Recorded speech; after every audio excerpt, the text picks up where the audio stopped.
Hey everyone, it's Angela from the Codependent Doctor. Before we dive into today's episode, I have some exciting news for you. I'm almost finished my codependency recovery workbook. It's called Enough as I Am, and it's a guided resource to help you work through codependency, people-pleasing, and setting boundaries at your own pace, all in the comfort of your own home. It will be available on Amazon in the next couple months, so if you'd like to be notified when it's ready, you can sign up for my newsletter. The link is in the show notes, and I'll be sure to keep you posted. Now, without further ado, let's get into this week's episode. Today we're diving into gender identity, the LGBTQ+ community, and why some people struggle to accept those who are different from them. In recent years, we've seen both progress and setbacks in how society views and treats marginalized communities. And for many in the LGBTQ+ community, the current climate has become increasingly uncertain, even frightening at times. No one can dictate how another person feels inside, just as no one can dictate who we love or how we experience the world. So today, we're also going to be exploring why difference is often met with resistance and how we can move towards a mindset of acceptance, respect, and authenticity. Welcome to the Codependent Doctor, a weekly podcast focusing on all things codependency. Are you struggling to love yourself, feeling burnt out, or having trouble forming loving and meaningful relationships? I can help you heal from the past and move forward with healthier selves, healthier relationships, and healthier, more fulfilling lives. Join me as we reclaim your authentic self. I'm your host, a family doctor and fellow codependent, Dr. Angela Downey. We can do this together. Here we go.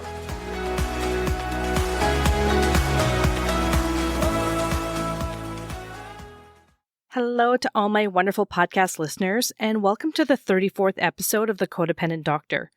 I'm your host, Dr. Angela Downey, a family doctor and fellow codependent. Today's episode, we're going to be focusing on the LGBTQ communities and how this might relate to codependency. It's important for me to start by saying that I fully support the LGBTQ community, and this podcast is a safe space for everyone. Well, unless you're a sociopath, but let's be honest, they're probably not listening anyway. I strive to be respectful and intentional with the language that I use, but if I slip up or say something that doesn't sit right, please know that it's not intentional. I welcome feedback and would love to hear from you. My email is going to be in the show notes below. Throughout history, human diversity has always existed. Diversity in gender identity, sexual orientation, and how people experience themselves in their own skin. We like to think that conversations about gender and identity are new, but they're not. In ancient societies, whether it was indigenous two-spirit identities, the hijras of South Asia, or openly queer relationships in ancient Greece, there's always been an understanding that human identity is more than just a simple binary. Yet, at some point, society has created these rigid categories, deciding that there could only be two genders, or that love must fit into specific molds, and that anything outside of these norms was wrong. People started drawing hard lines around what was considered to be acceptable, and anyone who didn't fit was pushed outside towards the margins. These ideas weren't based on nature, but on cultural beliefs that have shifted over time.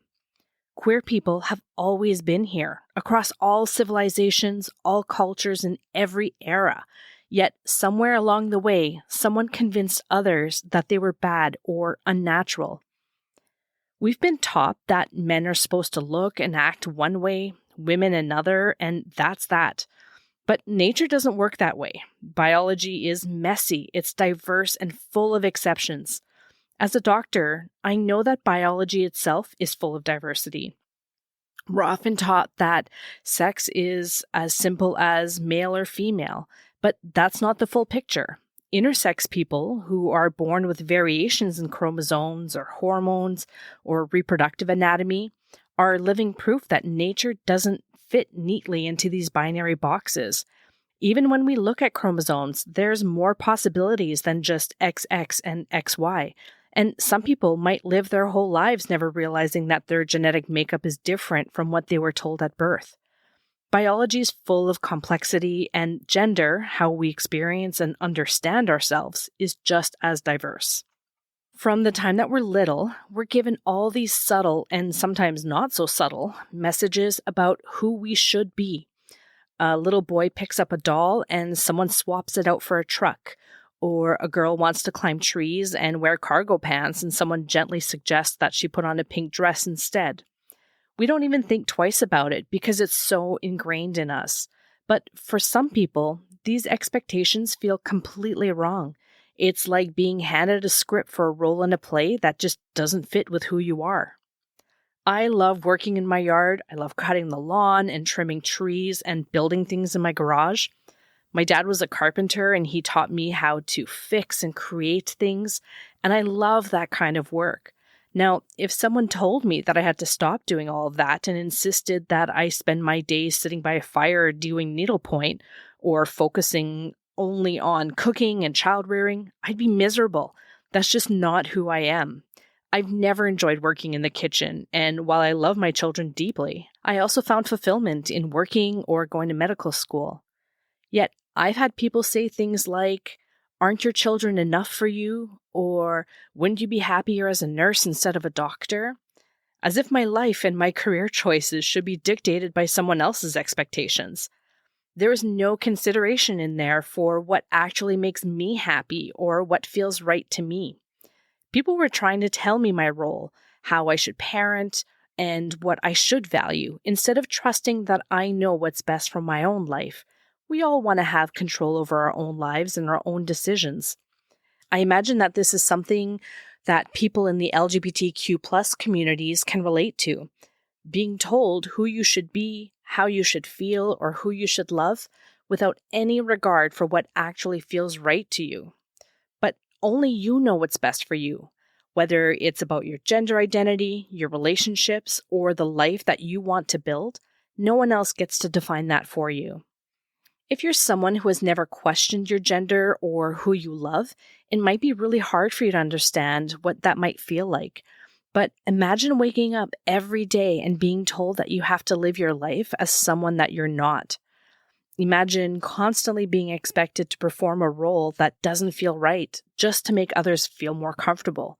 It's exhausting, and over time, that pressure can lead to deep anxiety, depression, and even shame. I'm going to talk about codependency and the LGBTQ plus community, but this doesn't mean that all members of the LGBTQ plus communities are codependent. But this show is on codependency, so I'm going to talk about it a little. Codependency can affect anyone, but for those in the LGBTQ plus communities, it often comes with unique challenges.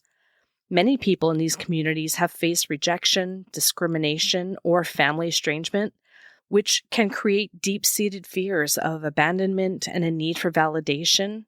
This can lead to patterns of people-pleasing, overfunctioning in relationships, and maybe some difficulty setting boundaries. These are all hallmarks of codependency. For example, if someone grew up in a household that didn't accept their identity, they might have learned to suppress their needs and maybe focus on keeping others happy just to avoid conflict. This survival strategy can carry into adulthood, and it can make it hard to advocate for yourself in relationships, in workplaces, or even friendships. Fear of being alone or feeling unlovable might lead to staying in unhealthy relationships or tolerating mistreatment. You might feel responsible for other people's happiness.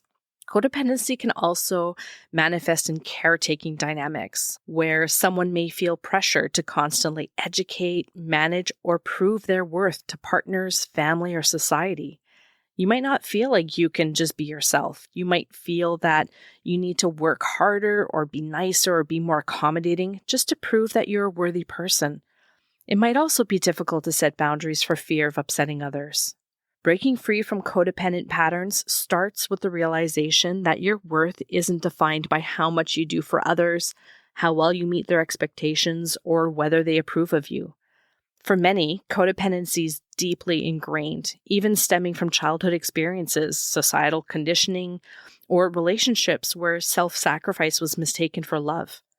Letting go of these patterns means shifting your focus inward and learning to value yourself, independent of any external validation. Healing requires setting boundaries, which isn't about shutting people out, but about protecting your energy and your well-being. It means recognizing when you're giving too much, saying no without guilt, and allowing others to take responsibility for their own choices. Prioritizing self-care is another key piece. Understanding that your needs matter just as much as anyone else's, and that taking care of yourself isn't selfish, but it's necessary. When relationships are built on mutual respect, emotional balance, and healthy communication, they become sources of support rather than stress. The journey towards healthier relationships doesn't have to be taken alone. There are support groups like Codependents Anonymous, or CODA for short, therapy, and affirming communities that can provide guidance. They might provide some encouragement and a sense of belonging. Surrounding yourself with people who understand what you're going through can help reinforce your progress and remind you that you don't have to lose yourself just to be loved. Breaking free from codependency is a process, but with self-awareness, compassion, and the right support, you can step into a life where you feel valued, not for what you do for others, but simply for who you are. Having this supportive community is what's needed to thrive, but it can sometimes be hard to find, and you never know who you're going to meet, whether it be friend or foe, whenever you turn the corner. There's always some uncertainty about whether or not you're safe. I chose this topic today because I've had a few really distressing office visits in my clinic this week, and I suspect that it's only the beginning. Members of the LGBTQ community are fleeing from the United States out of fear.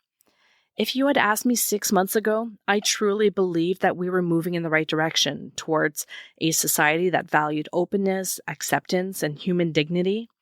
It felt like real progress. More people were able to live authentically, feeling safe in their identities and supported by their communities. And while that still seems to be the case here in Canada, the tide has shifted elsewhere. The 2024 U.S. elections brought a wave of policies and rhetoric that have pushed marginalized groups, especially transgender individuals and other members of the broader LGBTQ+ communities, into the center of political battles, making them targets of discrimination and hate. It feels like we've been thrown backwards in time, undoing years of hard-fought progress. What's even more heartbreaking is that we're seeing more and more people seeking refuge in Canada, seeking refuge from the U.S., a country that has symbolized freedom, because they're afraid for their lives. In one of my roles as a physician, I perform immigration physicals, and over the years, I've worked with many refugees from war-torn countries, places that were so dangerous that I can't even imagine living there. But now, I'm meeting people who are fleeing from America. It's so shocking to me.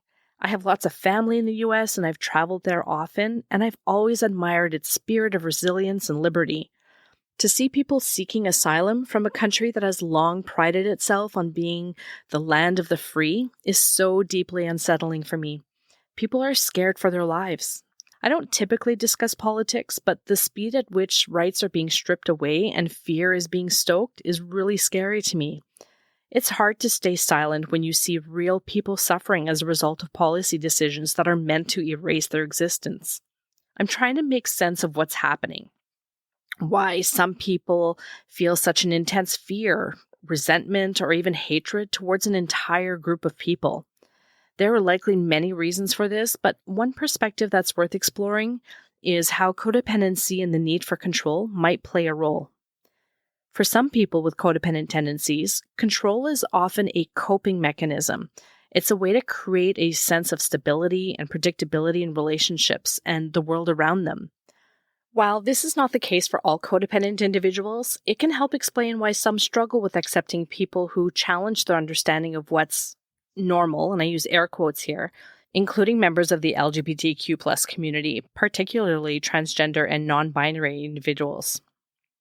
The way we're raised and the messages that we receive about gender, identity, and relationships are going to shape how we perceive and react to difference.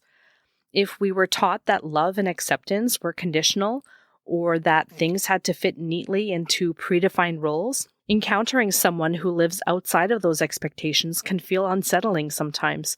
Not because they are wrong, but because their existence challenges deeply ingrained beliefs.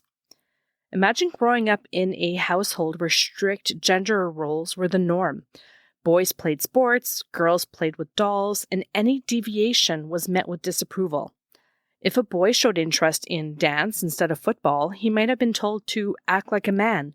Or if a girl preferred climbing trees over playing dress-up, she might have been encouraged to be more ladylike. These subtle, or sometimes overt, messages reinforce a rigid worldview where things are supposed to fit neatly into these predefined boxes. Now, fast forward to adulthood. Someone who is raised in this environment might struggle when they meet a non-binary person who doesn't fit those expectations. Not always because they're hateful, but because their brain has been conditioned to associate deviation from gender norms with something wrong or maybe unnatural. The unfamiliarity feels threatening to them, not to their safety, but to their understanding of how the world is supposed to work. Codependent patterns are often rooted in the need to manage or fix others, whether by ensuring harmony, seeking approval, or shaping people into something that feels safer and more familiar. When someone's identity doesn't align with what we were taught to expect, the instinct might be to reject, correct, or maybe deny, not necessarily out of hate, but out of fear of what it means for our own worldview. This doesn't mean that all codependent people struggle with this, but it does highlight how the need to control can make it difficult to embrace things that don't fit neatly into a controlled framework. Recognizing this can be an opportunity for self-reflection. It's an invitation to examine where our discomfort comes from and whether it truly belongs to us or if it was something that we were conditioned to believe. Consider a parent with codependent tendencies who spent their life managing and fixing everything for their children, choosing their activities, setting high expectations, and making sure that they followed a traditional life path. If their child later comes out as being trans or gay, the parent might react with denial or insist that it's just a phase. This isn't always due to hatred. It can stem from their deep-seated belief that they know what's best and that their child's identity is something to be fixed so that they can fit into the life that that parent envisioned for them. This example highlights how deeply ingrained patterns of control, codependency, and societal conditioning can make it difficult for some to accept differences because they challenge the worldview that once felt stable to them and more predictable. This applies not only to the LGBTQ+ community, but to many other marginalized groups as well, who are seen as being different from the perceived norm. At its core, resistance to marginalized groups often comes from fear. The fear of the unfamiliar, the fear of losing control, the fear that acknowledging a different way of being might mean questioning one's own beliefs. But true strength doesn't come from controlling others or forcing them to conform. It comes from expanding our understanding, making space for different perspectives, and recognizing that diversity is not a threat. It's what makes this world richer and more complex and more beautiful. No one has to fully understand someone's experience to respect it. No one has to agree with everything in order to accept that it's real and meaningful for someone else. Letting go of the need to define or dictate other people's identities is a powerful act of healing for anyone who has struggled with control as a way to cope. Instead of trying to reshape the world to fit a rigid idea of what's comfortable, what if we shifted our energy towards curiosity, towards compassion and trust? The more we allow people to be themselves, the more that we're going to free ourselves too. At the end of the day, we all want the same thing, to feel seen, valued, and free to be ourselves. When we stop forcing people into boxes that they don't fit into, we create a world where everyone has the chance to live with authenticity and dignity. People thrive when they are accepted for who they are, not when they're pressured to conform to someone else's expectations. Think about how much lighter life feels when you don't have to hide parts of yourself just to make others comfortable. Now, imagine extending that freedom to everyone. How much more vibrant, creative, and connected our world could be if we embrace differences instead of fearing them. So, if you're someone who's struggling with your identity, just know that there's nothing wrong with you. You are not broken, you're not alone, and you don't need to justify your existence to anyone. The world is working up to what has always been true, that human beings are beautifully diverse, love is diverse, and there is no one right way to exist. It's okay if you're still figuring things out. You're worthy of respect, acceptance, and love exactly as you are. in whatever way feels most true to you, and you don't need to do anything to prove yourself to anyone.